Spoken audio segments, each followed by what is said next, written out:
नमस्कार।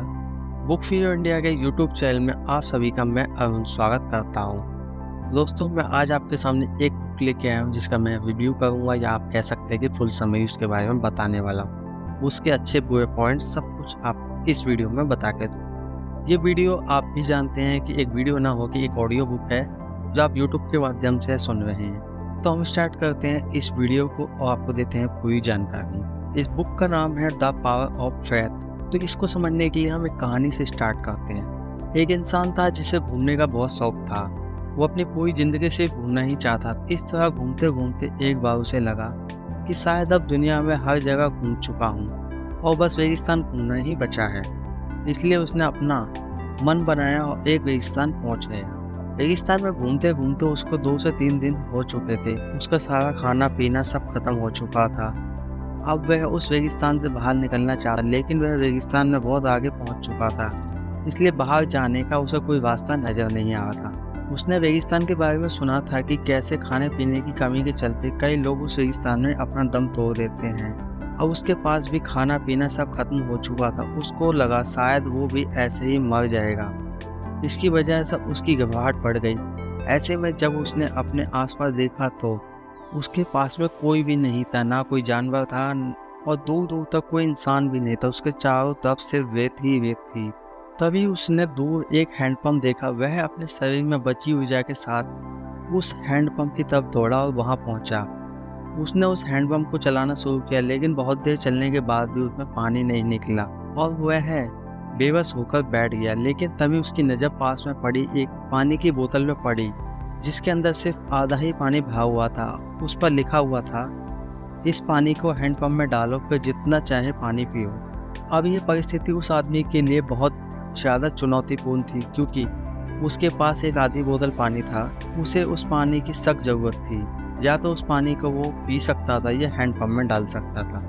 हैंडपंप में पानी डालना जोखिम से कम नहीं था, क्योंकि अगर पानी हैंडपंप में डालने के बाद हैंडपंप नहीं चला तो उसके हाथ आधा जो पानी आया है वो भी चला जाएगा और वह प्यास से मर जाएगा। अगर हैंडपंप से पानी निकल गया तो वह जितना चाहे पानी पी सकता है। उस आदमी के दिमाग में बहुत सारे सवाल आने लगे।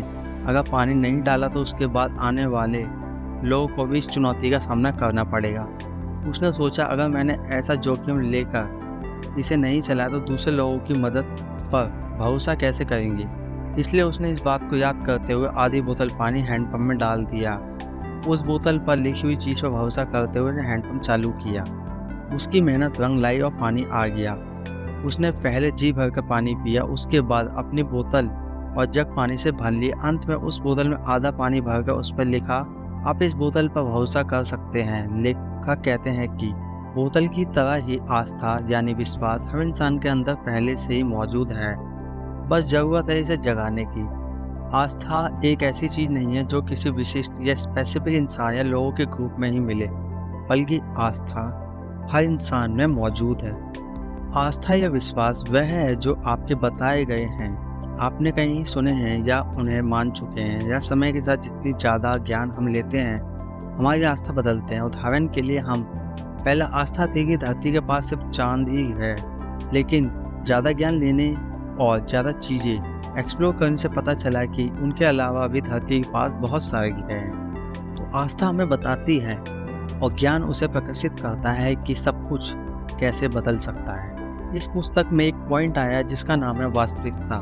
इसका मतलब है कि ऐसी सच्चाई जो आपने अपनी सोच से बना दी है। वास्तविकता में हम उसी चीज़ के सच होने का विश्वास करते हैं जैसा कि उसे देखना चाहते हैं, जिसकी वजह से कई बार हम ये असल सच्चाई से हट जाते हैं ना। असली सच्चाई हम कभी देख नहीं पाते। आपको कभी भी सच्चाई से भागना नहीं चाहिए। आपको कम से कम यह पता होना चाहिए कि सच्चाई क्या है। कई बार ये भ्रमिक वास्तविकता सही भी साबित होती है। जैसे हम जानते हैं कि पैसा बहुत ज़रूरी टूल है। अच्छी स्वास्थ्य और संबंधों के लिए पैसा ज़रूरी है।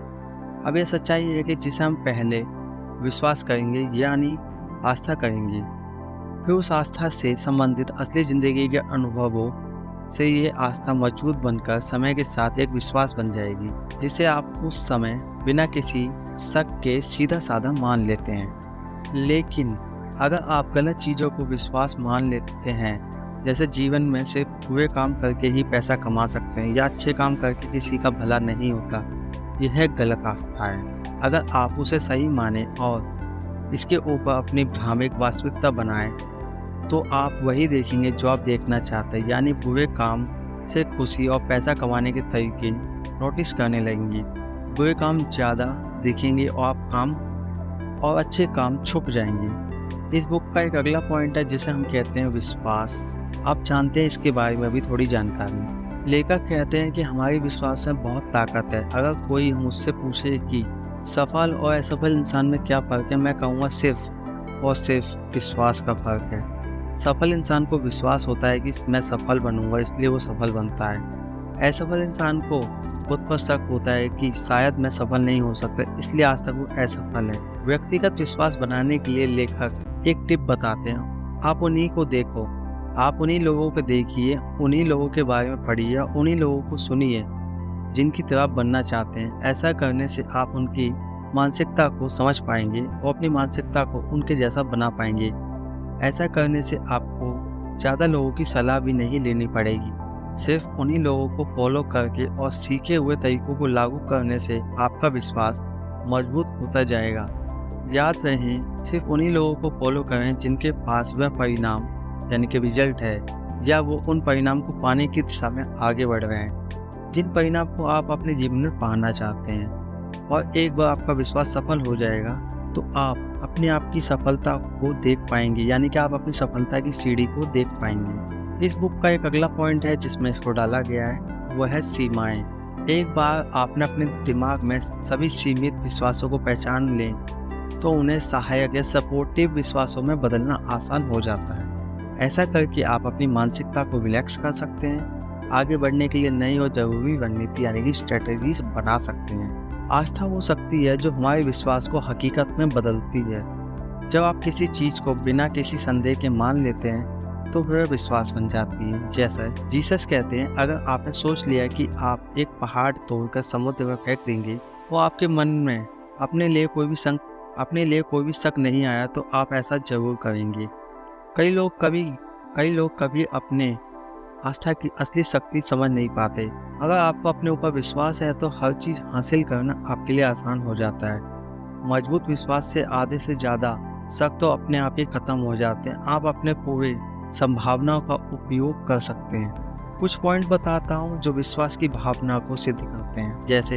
जैसा विश्वास वैसी भावना यानी कि फीलिंग्स होती हैं। जैसी भावना वैसे कार्य होते हैं। जैसे कार्य वैसे परिणाम होते हैं और जैसे परिणाम वैसी आस्था विकसित होती है। इस तरीके से आप समझ सकते हैं कि इसकी सीमाएं क्या हैं, इसके लिए अगले चरण क्या हैं और इनका इस्तेमाल करके आप कैसे अपने आप को सुधार सकते हैं या बदल सकते हैं। इस बुक का एक अगला पॉइंट है जिसको विभाजित किया है विश्वास का साइकिल। हमारा जो विश्वास होता है, जो विकसित होता है, वो दो तरह से होता है, एक नकारात्मक और एक सकारात्मक, यानी कि नकारात्मक आस्था और एक है सकारात्मक आस्था। हम बचपन से सुनते आ रहे हैं या देखते आ रहे हैं या एक्सपीरियंस करते आ रहे हैं, वे बातें हमारी फेथ के बीच की तरह बन जाती हैं, यानी आस्था की तरह बन जाती हैं।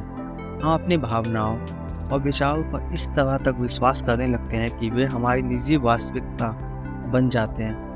हर विचार जिससे हम सहमत होते हैं, वह विचार जो हमें सहज लगते हैं, चाहे अच्छा हो या बुरा, जाने अनजाने हम उस विश्वास के आधार पर ही कदम उठाते हैं। जो बच्चे अभिभावक को यानी कि पेरेंट्स को बिना किसी शर्त दूसरों की मदद करते हुए देखते हैं और देखते देखते बड़े हो जाते हैं, वे जाने अनजाने में खुद में एक हेल्पिंग नेचर विकसित करते हैं। ऐसा करके वो उनकी तरह ही बनते चले जाते हैं, क्योंकि वे अपने अंदर उस आस्था के बीज के साथ बड़े हुए हैं। उन्होंने अपने अभिभावक को ये कहते सुना है, आपको लोगों के लिए दयालु और मददगार होना चाहिए। उन्होंने अपने अभिभावक यानी कि पेरेंट्स को लोगों की मदद करते हुए देखा है, इसलिए वे बड़े होकर आस्था पे शक नहीं करते बल्कि उसे खुशी खुशी मान लेते हैं। जैसे हमारे पास सभी ज़रूरत की चीज़ें नहीं हैं, जीवन आसान नहीं है और अपनी मनचाही चीज़ों के साथ जीवन जीना आसान नहीं है। ये बात उनके लिए आस्था का बीज बन जाती है। जब तक वे अपनी उन भावनाओं और विश्वास को बदलने की कोशिश नहीं करते, तब तक उनके करीब रहने और जिंदगी भर संघर्ष करने की संभावना बनी रहती है। अपने वास्तविकता से मुक्ति होने के लिए उन्हें अपने करीब रहने वाले विश्वासों को बदलकर अमीर बनने वाले विश्वासों पर भरोसा करना चाहिए। यानी कि अपने नकारात्मक विचारों को बदलकर एक सकारात्मक विचार अपनी ज़िंदगी में लाना होगा, तभी आप उस पर आगे बढ़ पाएंगे। कुछ लोगों को लगता है कि आस्था के सही बीज बोने के बाद भी उनको मनचाहे परिणाम नहीं मिले। इसका कारण है कि उनकी आस्था में मजबूती की कमी है। मनचाहे परिणाम पाने के लिए आपका मन अपने काम को लेकर अनकंटिन्यूअस एंड अनब्रेकेबल होना चाहिए। यानी आपकी आस्था इतनी पक्की होनी चाहिए कि कोई भी उसे गुमराह ना कर सके। याद रखें, आप अपनी लाइफ में जिस चीज़ को चाहते हैं और उसके बारे में मन में नेगेटिव थॉट आने लगते हैं तो आप उस चीज़ से दूर होने लगते हैं। तो अगर आपको उस चीज़ को पाना है तो नेगेटिव थॉट्स को बदल के आपको दिमाग में पॉजिटिव थॉट लाने होंगे, ताकि आपकी आस्था मजबूत हो और आप वो पा सकें जो आप ज़िंदगी में पाना चाहते हैं। अब आगे की तरफ चलते हुए हम जानते हैं सकारात्मक भावनाएं। अब तक आपने जाना है कि कैसे आस्था के बीज बोने से फल मिलते हैं। साथ ही अपने आस्था को पक्का करके अपने लक्ष्य को पाना उतना ही आसान हो जाता है। अब अपने आप से एक सवाल पूछें कि क्या आप अपने जीवन में बड़ा बदलाव लाने की कोशिश कर रहे हैं? क्या आप ऐसे परिणाम हासिल करने की कोशिश कर रहे हैं जो आज संभव नहीं लग रहे, जादुई से लग रहे हैं? तो उन्हें हकीकत बनाने के लिए आज से ही उन्हें पाने वाली बातों पर आस्था और भरोसा करना शुरू कर दें। इसे बोएं, इनकी देखरेख करें, इसे मजबूत बनाएं और जल्द ही आप इसे अपने जीवन में खेलते हुए देखेंगे। दुनिया में आज तक जो भी बनाया गया है या बनाया जा रहा है और जो बनाया जाएगा, पहले से ही उसकी इमेजेस बनाने वाले लोगों के दिमाग में एग्जिस्ट करती है, जिन्होंने विश्वास के साथ इसकी कल्पना की थी। जैसे एप्पल कंपनी दुनिया के लिए बाद में बनी, लेकिन स्टीव जॉब्स के मन में पहले ही बन गई थी। उसी तरह माइक्रोसॉफ्ट सॉफ्टवेयर लोगों के सामने बाद में आई, लेकिन बिल गेट्स के मन में पहले ही बन चुके थे। इन लोगों की तरह आपकी कल्पना में भी अपार संभावना छुपी है।